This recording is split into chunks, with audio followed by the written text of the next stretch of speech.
പൂരങ്ങളുടെ പൂരം. ആ വിശേഷണം തൃശൂർ പൂരം തീർച്ചയായും അർഹിക്കുന്നു.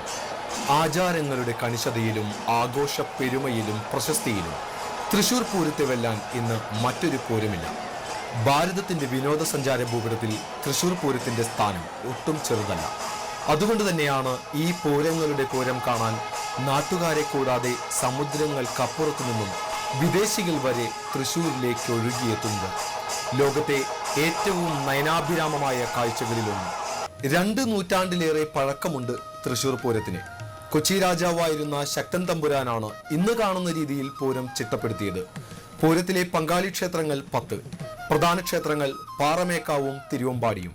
മറ്റു ക്ഷേത്രങ്ങൾ ഇവയാണ്: കണിമംഗലം, പൂക്കാട്ടിക്കര കാരമുക്ക്, പനമുക്കുംപിള്ളി, ചെമ്പൂക്കാവ്, ചൂരക്കോട്ടുകാവ്, ലാലൂർ, അയ്യന്തോൾ, നെയ്തലക്കാവ്. ഇതിൽ കണിമംഗലത്തും പനമുക്കുംപിള്ളിയിലും പ്രതിഷ്ഠ ശാസ്താക്കളുടേതാണ്. മറ്റു ക്ഷേത്രങ്ങളിൽ ഭഗവതിമാരും. മഹാക്ഷേത്രമായ ശ്രീ വടക്കുംനാഥ ക്ഷേത്ര സന്നിധിയിലാണ് പൂരങ്ങളുടെ പൂരം ആഘോഷിക്കുന്നത്. വടക്കുംനാഥൻ പൂരപ്പങ്കാളിയല്ല, എല്ലാത്തിനും സാക്ഷി മാത്രം.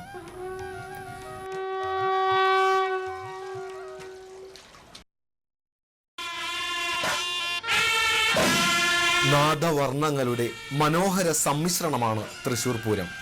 മറ്റു പൂരങ്ങളെ അപേക്ഷിച്ച് എന്തിലുമുള്ള മികവ് തൃശൂർ പൂരത്തെ വേറിട്ട് നിർത്തുന്നു.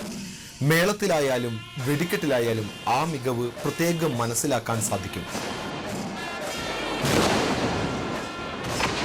ഓരോ വർഷത്തെയും പൂരത്തിന്റെ ഒരുക്കങ്ങൾ മാസങ്ങൾക്ക് മുമ്പേ പൂരപ്പങ്കാളികൾ അണിയറയിൽ ആരംഭിച്ചിരിക്കും.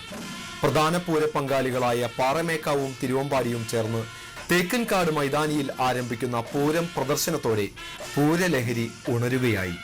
കൊടിയേറ്റത്തോടെ അത് ഉച്ചസ്ഥായിയിലെത്തുന്നു. പൂരപ്പങ്കാളികളായ 10 ക്ഷേത്രങ്ങളിലും ഒരു ദിവസമാണ് കൊടിയേറ്റം. ചെത്തിമിനുക്കിയ നീളമുള്ള കവുങ്ങിൽ ആലിലയും മാവിലയും ദർഭയും ചേർത്ത് കെട്ടി കൊടിയേറ്റം നടത്തുന്നു. ആർപ്പുവിളികളോടെയാണ് കൊടിയേറ്റം. കൊടിയേറ്റത്തിന്റെ 7ാം നാളിലാണ് പൂരം.